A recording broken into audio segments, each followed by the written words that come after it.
ଭାରତ ହେଲା ବିଶ୍ୱ ବିଜେତା। ବିଶ୍ୱକପ୍ ପରେ Jasprit Bumrah match of the series ଆଉ Virat Kohli man of the match ବିବେଚିତ ହୋଇଛନ୍ତି। ସବୁଠି ଖୁସିର ଲହର, ସାରା ଦେଶ ଖୁସି।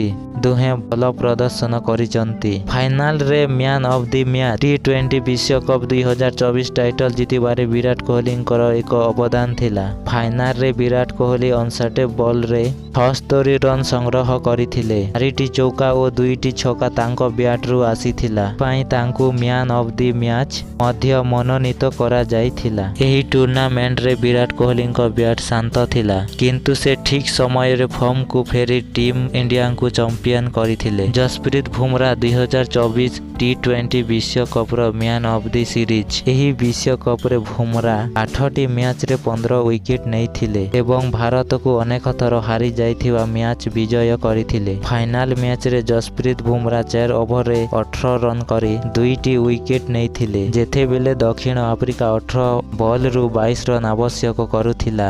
ବୁମରା 18ତମ ଓଭରରେ ମାତ୍ର 2ଟି ରନ୍ ଦେଇ ଗୋଟିଏ ୱିକେଟ୍ ନେଇଥିଲେ। ଏଠାରୁ ଭାରତ ବିଜୟ ପ୍ରାୟ ନିଶ୍ଚିତ ଥିଲା। ଭାରତ ଚାମ୍ପିଅନ ହେବା ପରେ ବୁମରା କହିଛନ୍ତି, ସାଧାରଣତଃ ମୁଁ ମୋର ଭଗବାନଙ୍କୁ ନିୟନ୍ତ୍ରଣ କରିବାକୁ ଏବଂ କାର୍ଯ୍ୟ ସମ୍ପୂର୍ଣ୍ଣ କରିବାକୁ ଚେଷ୍ଟା କରେ, କିନ୍ତୁ ଆଜି ଶବ୍ଦ ନାହିଁ।